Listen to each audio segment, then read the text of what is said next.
Good morning. Good morning. How are we doing today? Good. Atta girl. Bye-bye. You have a good day now, ma'am. You too. Thank you. I don't look at it as a job. Frontline greeter, yes. When people come to the hospital, they're rather anxious. Good morning. You and I get to see each other again this morning, huh? Oh, I tell you.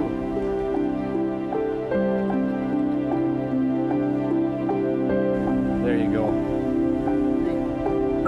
But if I go out, chat with them, talk to them, just general things about the day, you know, it kind of sets them at ease. And we need your book. For over 100 years, the Benedictine Sisters of St. Scholastica Monastery have been responding to the healthcare needs of the sick and the elderly with special concern for the poor and the underprivileged. We want our patients and residents to experience excellent cutting-edge professional care from our employees, which includes compassion and reverence for their human dignity. This will happen as our employees carry out our core values of hospitality, stewardship, respect, and justice. Hospitality means to me the small things that we do. It's greeting the people at the door, showing them to the rooms. It means clearing away any barriers that they may have in their lives so that they can focus on the healing process. So it's making people feel completely at ease. Hi, Laura, are you home? Yes, you are. Cleaning day. You gonna say hi to Lorena? Hi. Hi, Foxy. Hi, baby. This is what pet therapy's for. If you need a hug, they'll give it to you. How to express it, because I mean things are so beautiful here. You like to keep them looking that way. So I mean it's not really a chore when I come in the morning to take over my tasks, because you see improvements, you see what you're doing, and it's fun. It's not just about doing dishes and serving a plate. It's about seeing little Miss Maddie ask for seconds. You know, it's taken us 3 months to put 4 pounds on her. Is that good? Cottage cheese or soup, or are you good with that? You want to try it? It's all right. Because this is really spicy, so if you want to change, let me know, okay? It's real spicy. It's just amazing that taking a little cupcake and putting some whipped cream on it and a few sprinkles, what it can do. You know, a lot of what I see here is not only are they lonely, but people need to feel respected and loved. The first thing I do is, along with my name tag, I put on my smile. I've been a great believer in a good attitude coming through the door will stick with you all day. And this is what I've always done.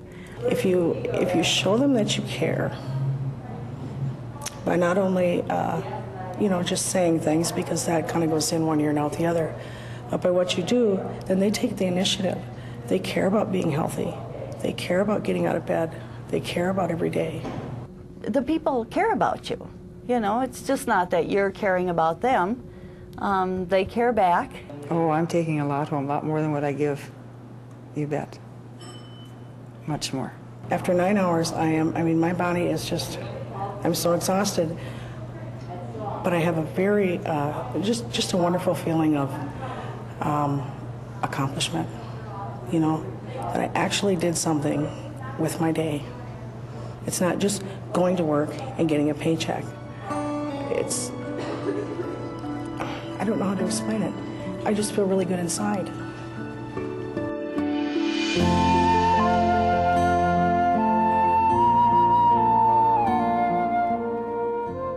There's obvious responsibilities of stewardship of materials, equipment, monies, buildings, etc. I expand stewardship to go beyond those things.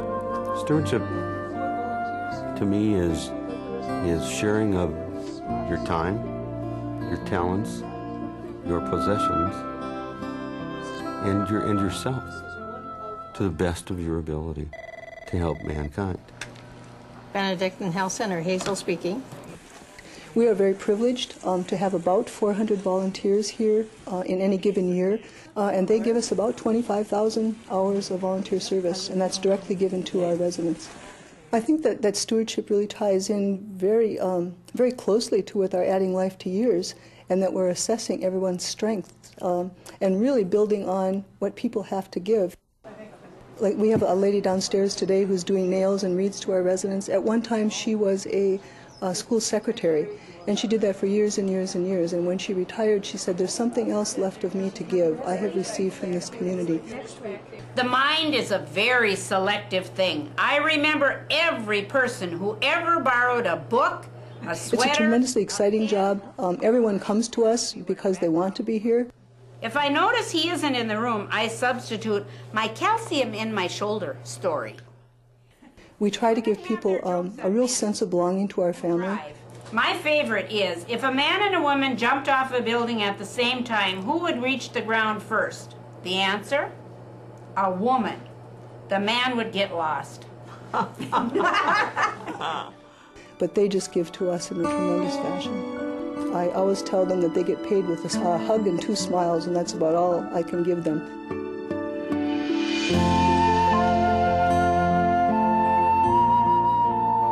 I think the only way that you can encourage and develop respect is by first respecting others yourself. I think when people know that they are valued, they respond in kind. How you doing there, Earl? Oh, real good, Tom. Good. Do you feel up to walking? Let's go. Let's go. Okay, I'll get you a walker. I think respect just means treating people every day in a respectful level. I think that's very important. Just to acknowledge people, I think that's respectful. Okay, who's team leader today? The value of self-respect, I think that really has to come first. Which way do you want to go? That way? Oh, okay. And I think you convey that on a daily basis. I'll put the belt around you here. I think it just boils down to treating people how you'd like to be treated. How are you feeling today? And thinking of others first. Morning, Carol. Good, how are you doing? Okay. You're doing just fine. Take your time. Just felt it was time to become more involved and committed and learn more about the organization and the core values. When one of his co-workers passed away, that was his idea to put that garden together. And he really worked very hard. I guess, again, starting with yourself, I think, is more or less what you have to do. And we mentioned that the values just don't hang on the wall. And I mean, we could hang the values on the wall, but then to actually exercise those is the challenge every day.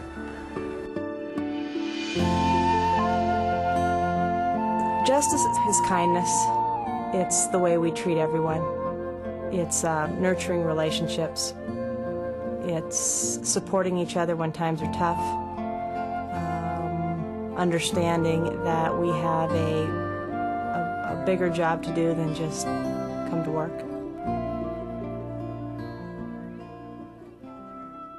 The majority of us work here because it is a happy place, it's a joyous place. I mean, nothing could be more miraculous than seeing the birth of a baby.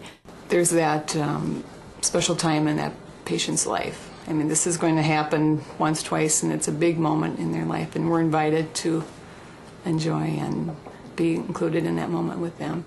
Hello.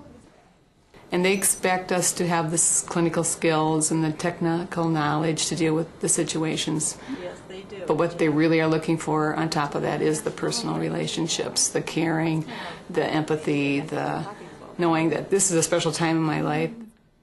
Once in a great while, we will encounter a family that has to deal with something as tragic and devastating as a fetal loss. Good. Are we almost together then? Through some testing, they had discovered that their baby had a chromosome abnormality, and that if the baby did live, it would probably be for a short time, if at all. It was real important for the parents to parent this baby. They tried to get their whole parenting experience and take care of this baby while it was here. Mariah Christine Olson, I baptize you in the name of the Father, So our job as staff was to facilitate that, to let them, encourage them. We gave them permission to do it because it was something they needed to do, and it's what parents need to do. They were with us. There was this underlying feeling that they understood what we wanted from Mariah. There's something special that happens between a healthcare provider and a patient when you're trusting them with your life, you know, and you're saying, it's all yours. I'm depending on you to help me here. It's an experience, although it's a tragic event. We made a good thing out of a bad thing, and it's a powerful, moving experience. The nurse came to her funeral on that Monday evening, and she just came into the room, and she was bringing these beautiful flowers and just sobbing tears. And you know, those tears spoke to me. There was no other words. We just embraced and just cried over what we had experienced the last 2 days. And that reached out to mom. And there's no greater thing that can happen is when two people can embrace and say, I understand and I love you. And we're gonna miss her. And so she left these with us, and they're just a precious memory of those nurses. There's one rose for each of the nurses that were on staff, of the compassion that they showed us as a part of that life that was happening there.